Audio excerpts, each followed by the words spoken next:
Lá, capítulo 3, Apocalipse, né? Do 1 ao 6, a carta à igreja de Sardes, e vem dizendo assim: ao anjo da igreja em Sardes escreve. Veja essa frase que é comum na introdução de todas as cartas, né? Ao anjo da igreja de escreve. Já é uma frase que contém nela assim, uma mensagem extremamente significativa, um fato de que Deus ele quer comunicar-se conosco. Então, é uma verdade contida em toda a palavra, o desejo de Deus comunicar-se conosco. E quando ele diz assim, ao anjo, né, ao mensageiro, à igreja de Sardes, de Filadélfia, de Laodiceia, de Pérgamo, ele também transmite uma mensagem, uma ideia, né, de uma mensagem assim, personalizada às necessidades. E é evidente que a gente deve estender este pensamento ao indivíduo. Deus ele tem uma mensagem a cada igreja, a cada período, mas é evidente que ele também tem uma mensagem a cada indivíduo, a cada um de nós. E aqui em Sardes, qual foi a mensagem que Deus transmitiu aqui a esta igreja? Vem dizendo aqui na apresentação, né? Sempre Jesus se apresenta a cada período, a cada igreja, com as características dele que são necessárias àquela igreja, né? Então aqui ele diz assim: estas coisas diz aquele que tem os 7 Espíritos de Deus e as 7 estrelas, os 7 Espíritos de Deus. Esta frase, esse pensamento, essa ideia é extraída de Isaías, no capítulo 11.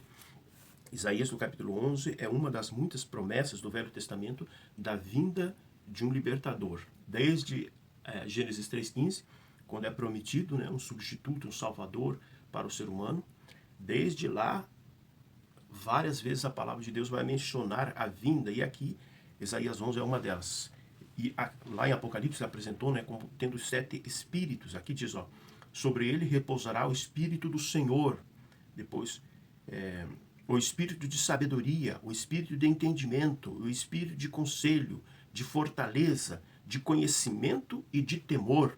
Então é daqui que ele está extraindo esta ideia dos 7 espíritos. Aqui apresenta um libertador que viria, né, totalmente capaz, totalmente tomado pelo Espírito, ungido pelo Espírito, para atender todas as necessidades dos seres humanos, né, que pudesse surgir. E aqui no capítulo 11 mesmo de Isaías, vem falando de uma regeneração, né, da criação de Deus.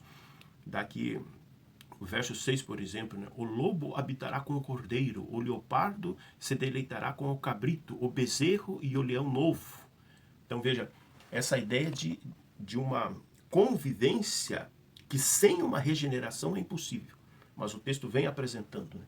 O propósito da vinda deste que vem com os 7 espíritos é trazer uma regeneração, levar novamente a criação de Deus ao seu propósito original, né? A harmonia original que Deus pretendia quando criou tudo aqui neste mundo. E por que ele se apresenta com esta característica dos 7 espíritos, aquele que pode trazer a regeneração?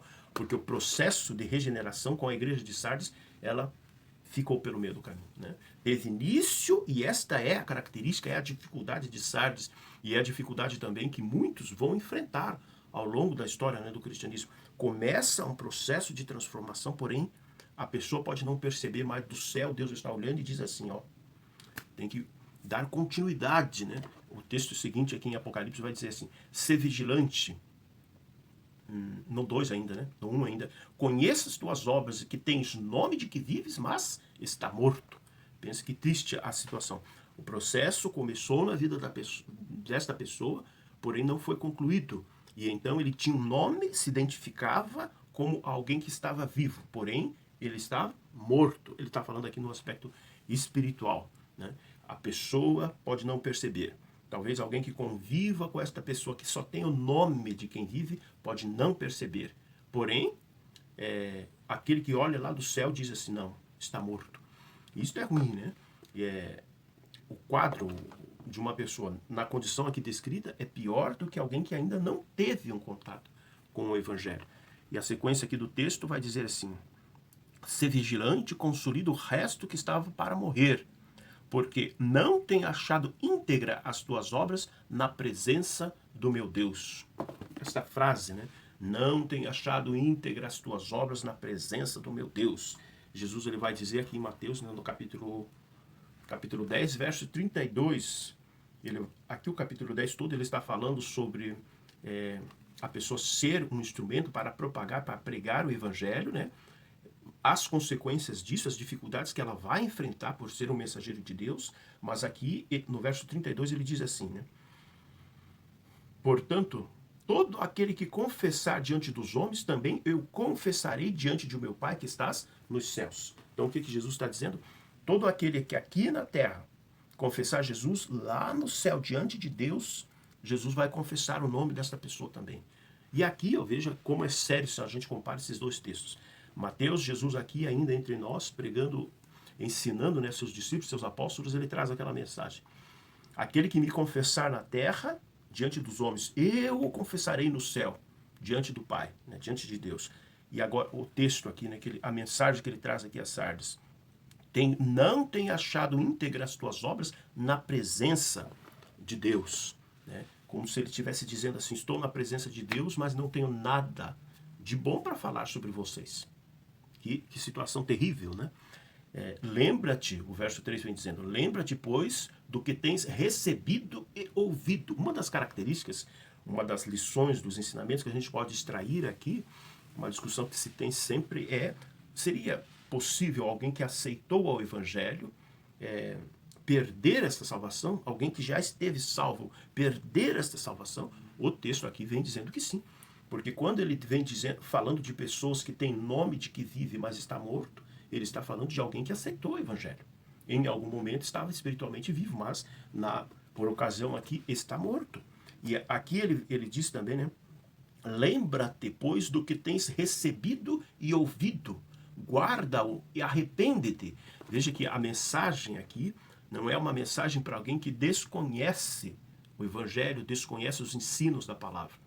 É alguém que conhece, mas parece que esqueceu-se. Não está vivendo segundo as orientações que existem na palavra. Então vem como que um despertar para essa pessoa. Lembra-te do que tens recebido.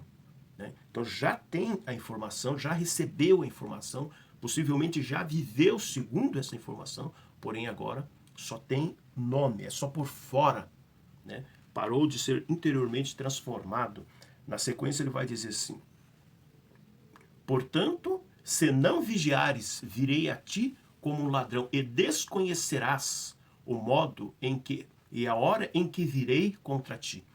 Daí na sequência o verso 4 vai dizer, tens contudo em Sardes umas poucas pessoas que não contaminaram as suas vestiduras.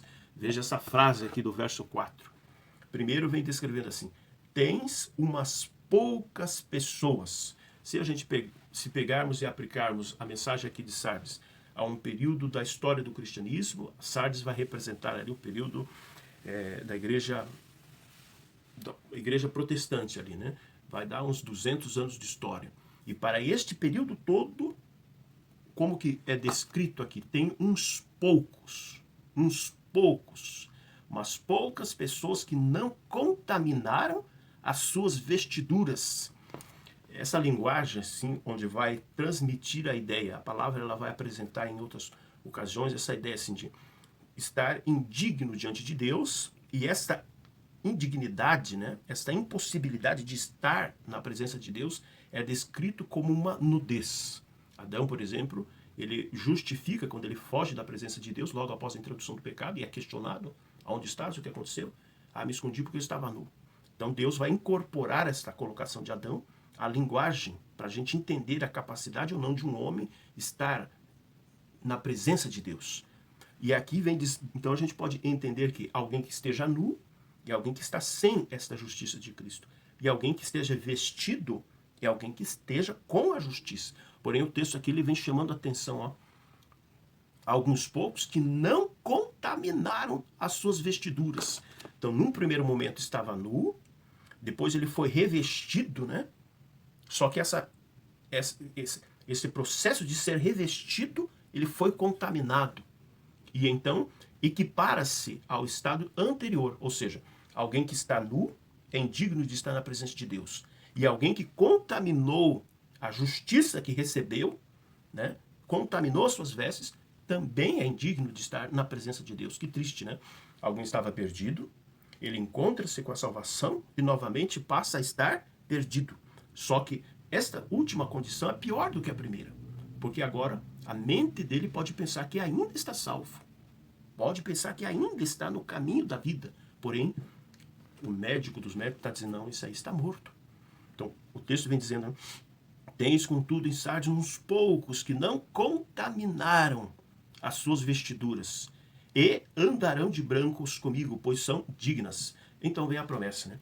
O vencedor será vestido de vestiduras brancas e de modo nenhum apagarei o seu livro o seu nome, né, do livro da vida. Preste atenção nesta frase que novamente vai reivindicar esta ideia de que sim, é possível que alguém, estando perdido, encontre-se com a salvação e passe a estar perdido novamente. Isso é possível. Então, conforme diz o conselho de Paulo, aquele que está em pé, cuide para que não caia. O que o texto vai dizer? Ele vai dizer que ao vencedor será assim vestido, né, de vestiduras brancas, e de modo nenhum apagarei o seu nome do livro da vida. Agora perceba, se o vencedor de modo nenhum tem o seu nome apagado do livro da vida, significa que se alguém não vencer, é sim possível, é uma mensagem que está no texto, né, dizendo que o seu nome será apagado do livro da vida. E ele diz assim também, né? Pelo contrário, né? O contrário significa ele não apagará o nome do vencedor do livro da vida. Isso não acontecerá. Pelo contrário, confessarei o seu nome diante de meu Pai. Aqui nós vemos novamente a ideia trazida desde Mateus capítulo 10, verso 32, que Jesus diz, quem confessa o meu nome aqui na terra, eu confessarei o seu nome diante do meu Pai e dos seus anjos. Lucas, quando faz referência ao mesmo texto, ele fala dos anjos também. E aqui Jesus ele está trazendo esta mesma ideia, a ideia de confessar o nome diante de Deus e dos anjos, a ideia de manter este nome no livro da vida, a ideia de constatar vestes que não foram contaminadas, está trazendo uma ideia assim de um julgamento que antecede a vinda de Jesus aqui a este mundo, né? Então, que Deus nos mantenha alerta, que esta mensagem que está sendo transmitida aqui a Sardes possa despertar em nós esta consciência de que temos que estar atentos, temos que fazer uso de tudo aquilo que o céu disponibilizou para cada um de nós, né? Aqui ele apresenta, né, aquele que tem os 7 espíritos, também é uma mensagem dizendo assim, que está à nossa disposição aquele que é capaz de regenerar toda a sua criação, tudo. E nós, se precisamos de uma regeneração, se algo ainda precisa ser mudado, ele pode fazer isso conosco, né? Por nós, por cada um de nós. Então que Deus nos abençoe, que possamos sempre meditar nas palavras contidas aqui na mensagem a Sardes e que possamos estar atentos a não sermos um destes, né, que tem nome de que vive, porém está morto.